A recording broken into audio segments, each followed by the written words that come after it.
Hi. Hi, everyone. Welcome, welcome. Welcome to a very early edition of House Wine Happy Hour. So today I have a very special guest. It is Francesco, and Francesco is actually a baron, and he lives in the Chianti Classico region of Italy.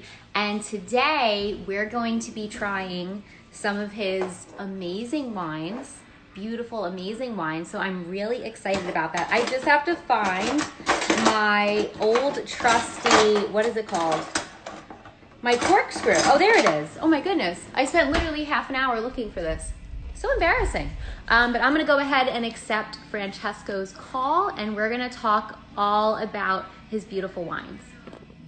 Buongiorno. Ciao, buonasera, buonasera. Yeah, oh, see.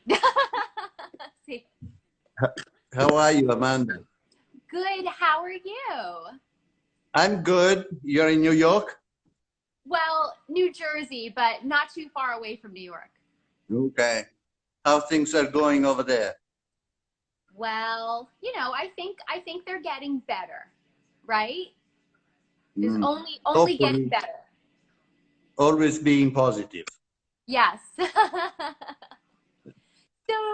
um, go if you want to go ahead. I was really interested in the history behind your wine. I was so Here interested you in the go. history. Yeah, can you maybe tell me a little bit about the history of, because you guys have been making wine a very long time. Absolutely.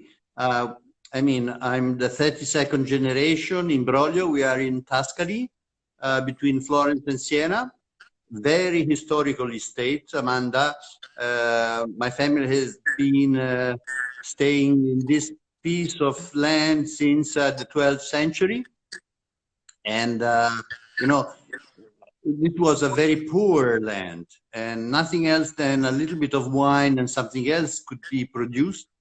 But my family get uh, a lot of power because became very powerful landlords in Tuscany, controlling this part of Chianti. And even during the Renaissance, we became uh, even more powerful because we were allied with the Medici family, during the Renaissance in Florence. And so we were controlling the boundaries of Florence against the enemy. And then the enemy was the south, was Siena. So, and everything became peaceful in the beginning of the 16th century. So more and more wine became an important business. Even in the 17th century, we were exporting wines all over Europe, and this is our business. So I think that great tradition, like the tradition of my family, are always, let's say, there is always the need to um, transform it and to bring it to a contemporary style. So, one of my most important ancestors was called Bettino Ricasoli. He was the prime minister of Italy in 1866 when Italy became a united nation. At that time was a kingdom. Of course, now is a republic after World War II. But at that time, the kingdom, Vittorio Emanuele II appointed Bettino Ricasoli as prime minister, and a second time in 1866. He was a very well-known person, of course, and when he retired of politics, he was, he was very bored of politics after a while, and so he traveled all around Italy, all around Europe, in order to find the most suitable grape varieties to plant in his properties. And he was mad about making great wines because at that time, of course, the French were the leaders, they were exporting, and they were making better wines and so on. So Bettino Ricasoli, for more than 20 years, has been experimenting different kind of varieties. And only in 1872, it was in September, he really got to the point saying, my perfect wine has to be done with Sangiovese, a little bit of Canaiolo, and white grape varieties that could be omitted for the wines that are going to be aged, to be kept in the cellar for a long aging. And, you know, nowadays Chianti and Chianti Classico especially, because we are in the original area of Chianti. Chianti was a geographic territory, not just a wine. Right. And a small territory. Pardon me. Can you tell everyone what is on your property that makes it so special, that is very old and historical? The castle? Yes. Yes. No, the castle does not make good wine, of course, no, but it's a very imposing fortress. It's a very imposing fortress that is dominating the property. And what makes our wine special is the fact that we have a great heritage. We know our child, I mean, our vines. We know how to care them, and we have an enormous variety of, let's say, microclimate, soils, altitude that allowed us to make great selection even in difficult vintages. You know, Chianti Classico, it's a rather small appellation. Overall, there are 7,000 hectares, roughly set maybe 18, 19,000 acres, something like that. And it's very fragmented, the appellation of Chianti Classico, so the small properties. The great advantage of Ricasoli is the fact that Broglio, that is the name of the castle, but also the name of the property, has a really very large amount of vineyards, ranging from higher altitude, 500 meters above the sea level, down to 200, and different kind of soils. With the National Center of Research, we have been studying and mapping 19 different kind of soils here in Broglio. Wow. And since then, we have a, you know, a very maniac approach to the different parcels of vineyard. We call it precision viticulture. Right. Do you mind telling people at least the most common soil types within your property? Yes. The most common, maybe, and the most known and the most important are just 5. From a higher altitude is sandstone, that is very much the backbone of the entire appellation of Chianti Classico. We are around 400, 500, 600 meters above the sea level. Then a little bit lower, we have Alberese, that in English could be translated limestone, very calcareous, very poor of organic substance, is where Sangiovese really get to the, you know, to the ripening with a little bit of suffering. And in between sandstone and limestone, we have schistous, galestro. So it's very compacted clay.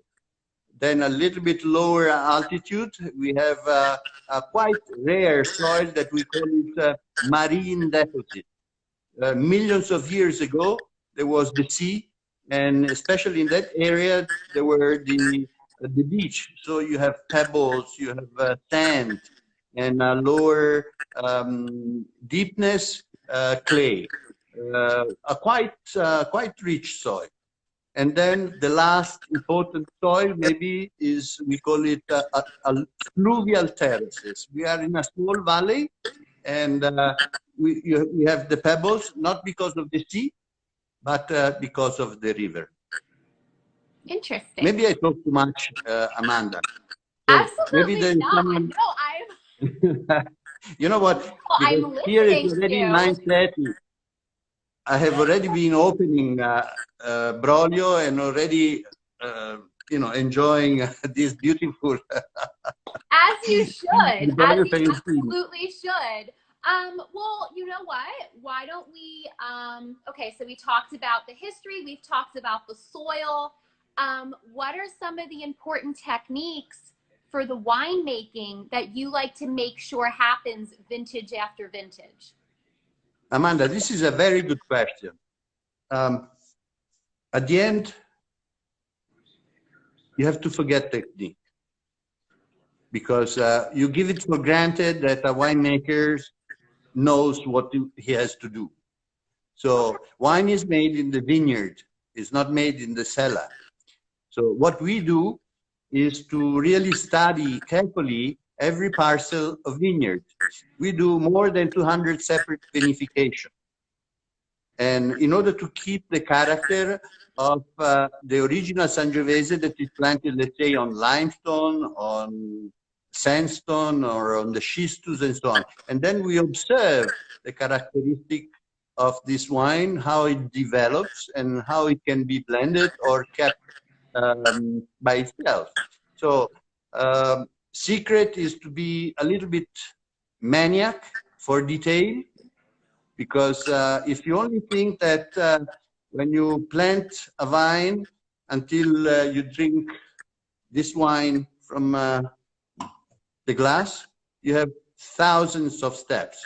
So less mistakes you do, the better it is. Very interesting. Very interesting. So I was sent 2 samples of which, thank you.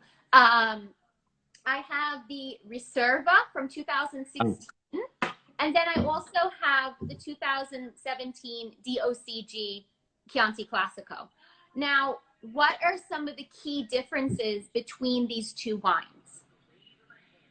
Well, first of all, they're very good because I almost finished half of them because meanwhile I was waiting for you.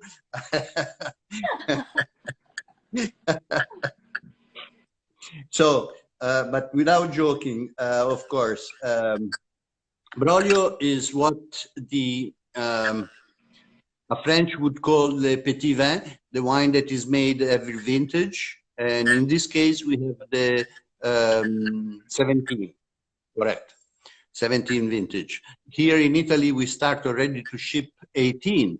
Brava, Amanda, you are great. And 17 has been a very challenging vintage because we had extremely dry and hot summer, and we had to select during harvest in order to really get the right quantity. So in terms of quantity, we were not able to produce a lot of Broglio. So therefore, soon, even in US, you will get a beautiful 18.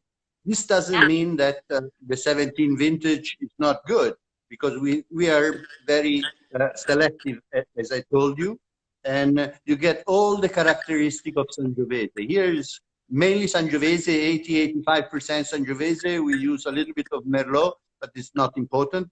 The backbone is Sangiovese, and you get all the spices, all the cherry notes, the plums that are so typical of Sangiovese. A wine that often is drink too early, but this is the habit.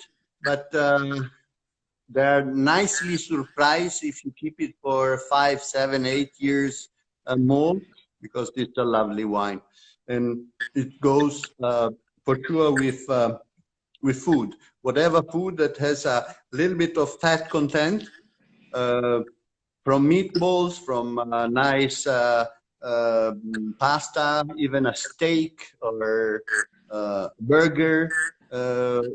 Great wine for food. Nice. Well, what did you have with your wine tonight? Well, I had already dinner. Yeah. So what did you have?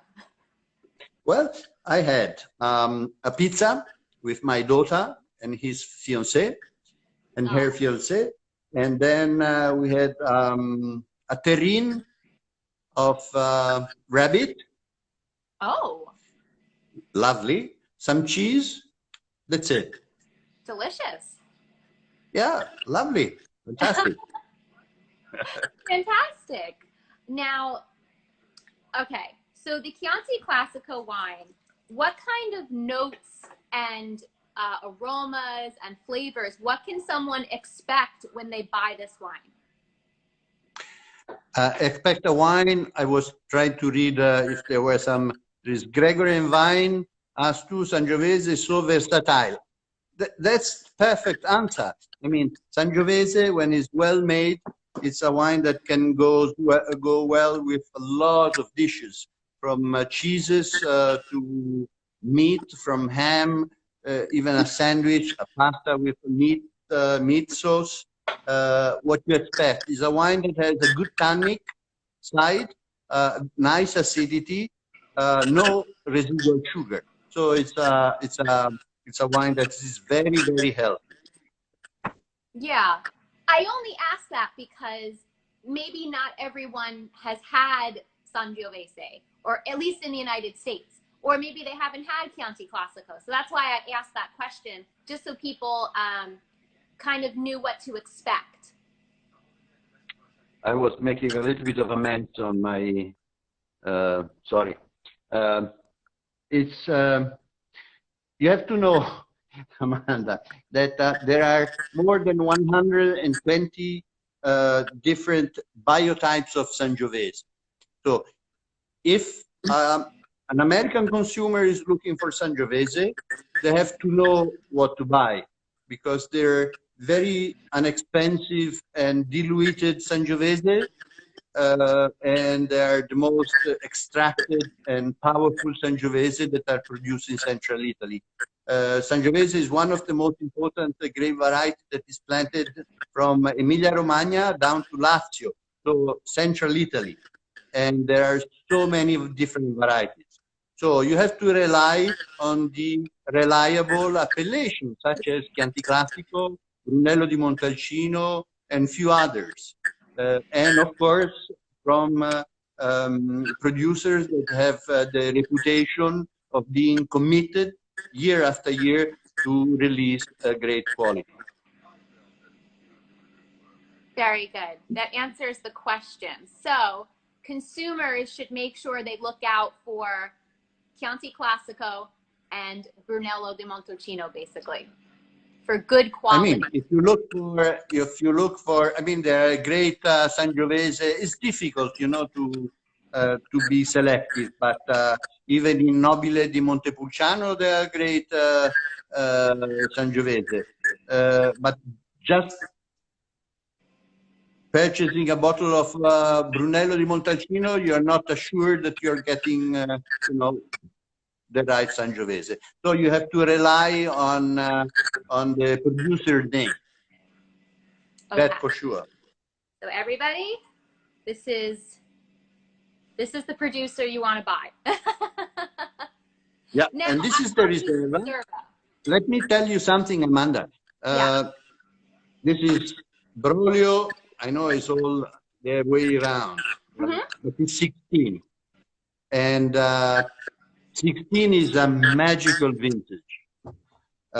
It's the vintage that every winemaker dreams to have, because the technical ripening and the phenolic ripeness went together. It's a, you know, it's a very rare occasion when everything goes so well. And it's a vintage that for sure you can keep in the cellar. It's ready to drink, but also to keep in the cellar for some nice occasion in the year to come. That is a really great tip, and I'm gonna go ahead and post that so everyone knows. Let me just, I think you have to hold it. There we go. We're gonna pin that so Yeah. people know. Amanda, I see that we have followers from all over the world, even from Denmark. That's pretty cool. Hey, it's fantastic. Yeah, I like that. Very good. And I Absolutely. lots of praise here. Helen says, does Sangiovese grown in Broglio have a unique character? And you basically I mean, you basically answered that question, but I mean, is there anything you want to add to that?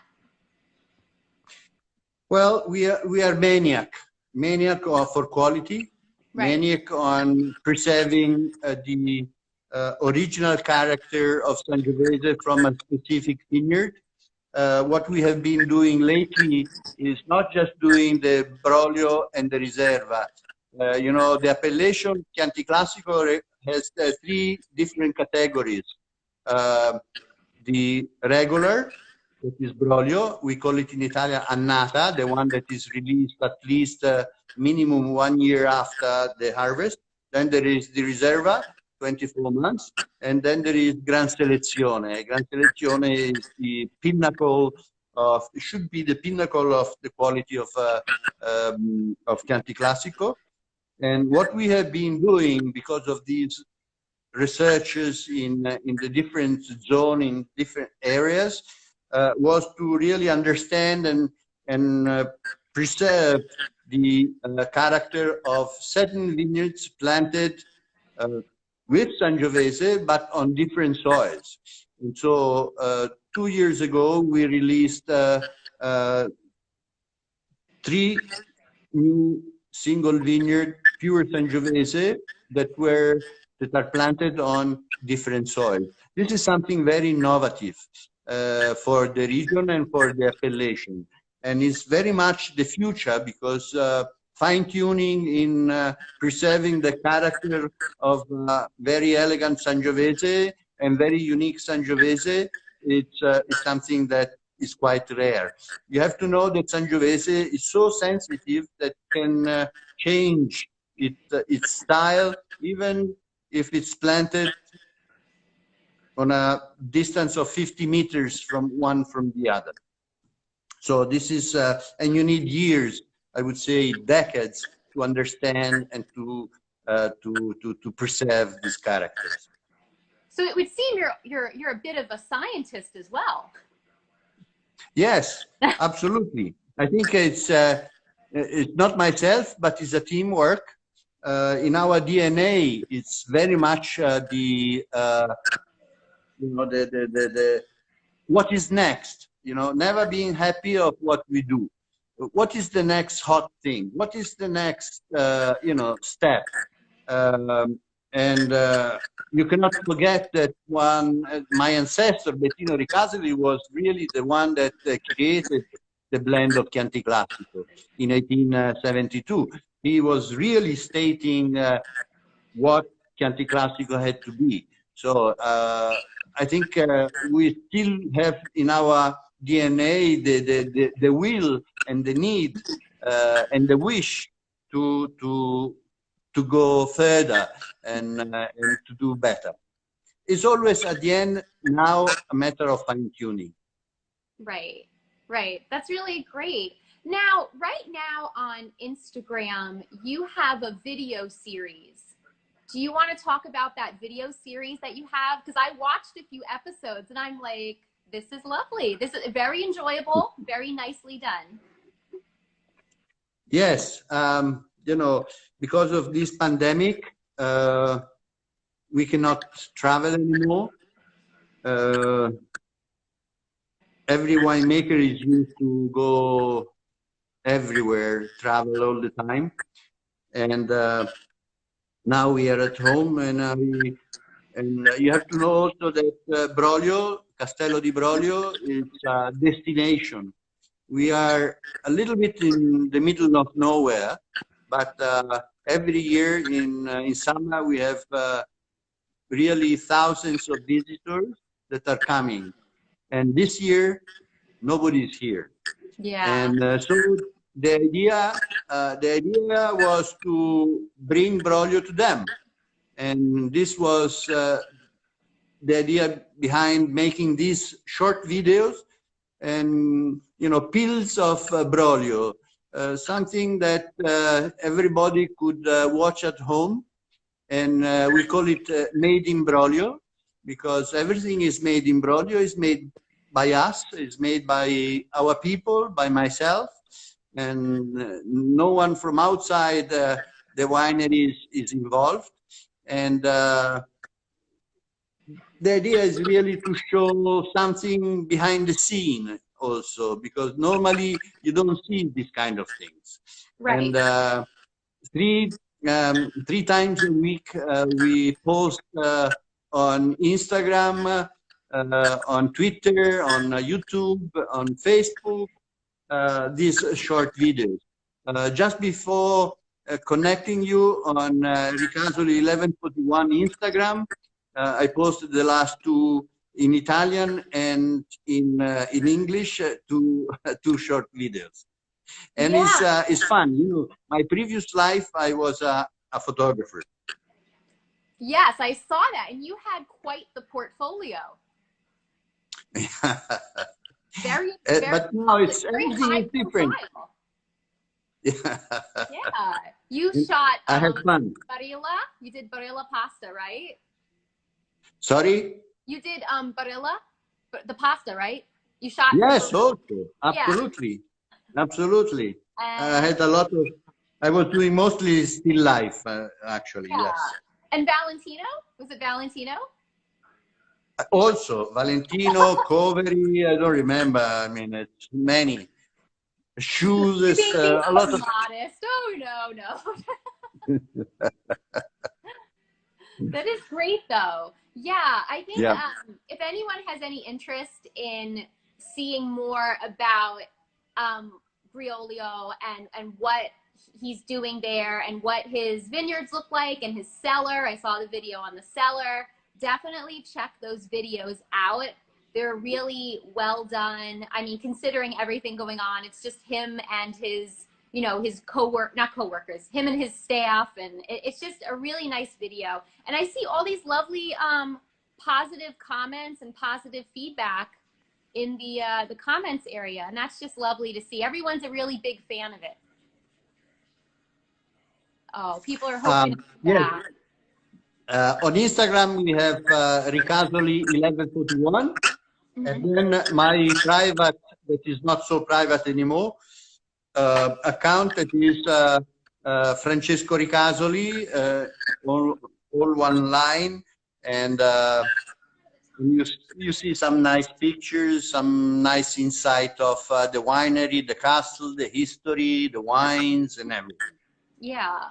Now, I noticed while I was like researching you, you're also on the consortium board. Yes. What are the future plans that you can discuss for Chianti Classico? Well, it's not an easy moment. We need to give answers to all the producers. We are more than 300, and there are some very small that are really suffering, and we need to communicate what we are, what we can do.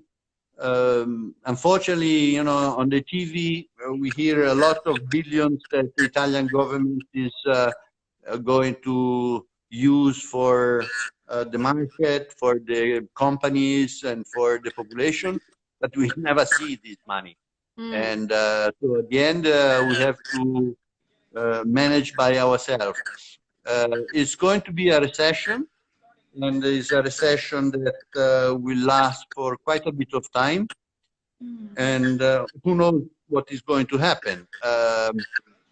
The message that we want to deliver is that this is a safe territory, that we are open for visits, and our wines are healthy and good, and with all the best characteristics. You know, my commune, that is a small community, is Gaiola in Chianti, had zero COVID-19 affected people. And most of Tuscany is like this, because it's a very low dense population in this territory, and this is a great advantage. Yeah, that's true. Not all areas of Italy were hit as hard as Bergamo or Milan. Yes, Agreed. Exactly. A lower Exactly. density.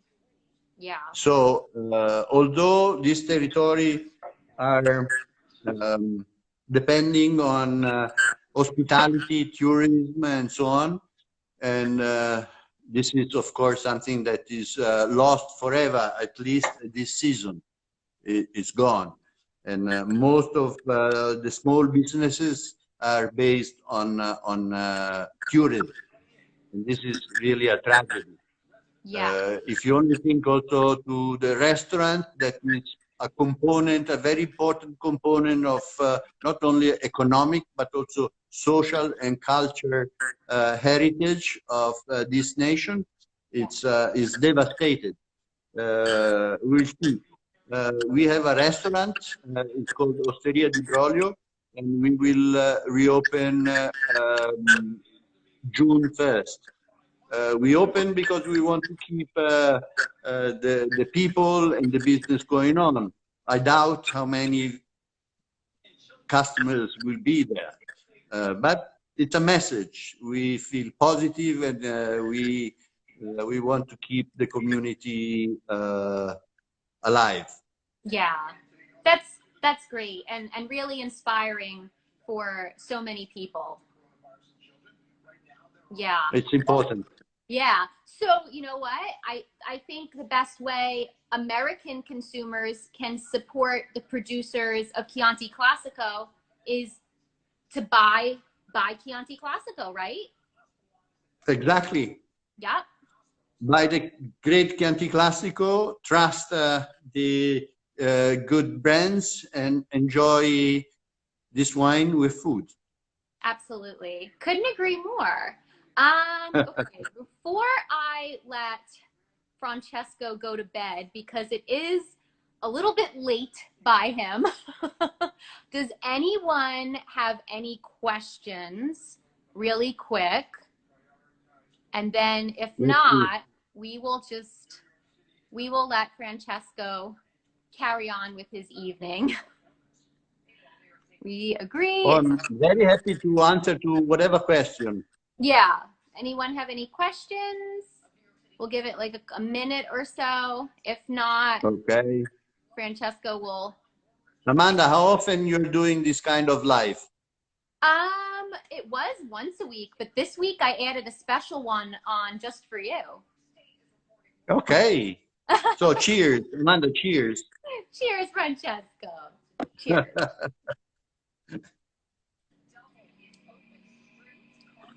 I can't thank you enough for doing this. I really appreciate it. My pleasure. Great. Yeah.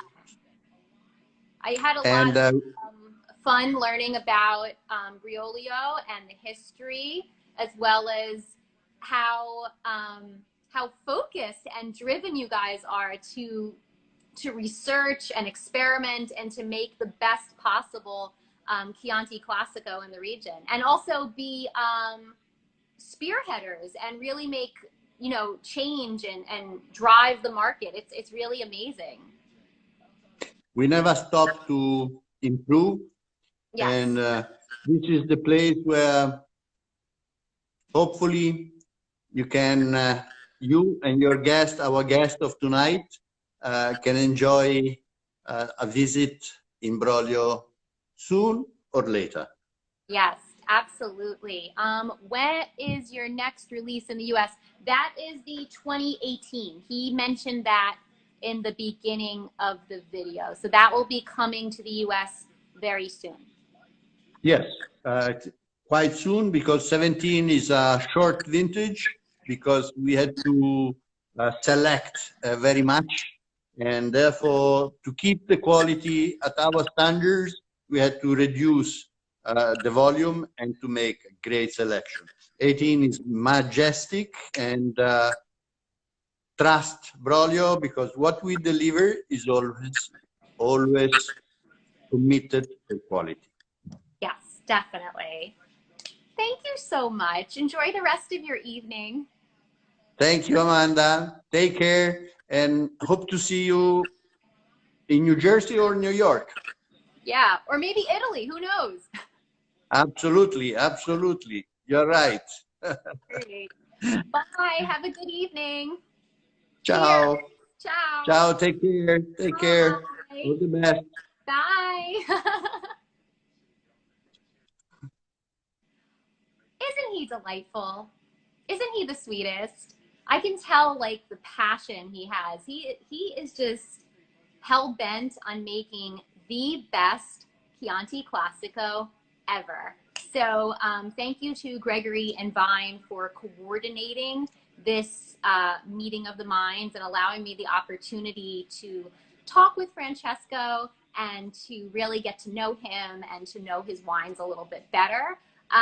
For everyone who needs something to do tomorrow at home, so we're still social distancing, at 6:30 p.m. Eastern Time, I will be going live with Ann Dempsey of Smoke Tree Wines. Smoke Tree Wines has a female winemaker, hence the name Ann Dempsey, and I'm really excited to interview her. She also kind of has that drive, that maverick spirit, and her wines are really fantastic. So I hope you all can join me tomorrow as well at 6:30 p.m. and have a fantastic Chianti Classico filled evening. Mwah. Have a good night, guys.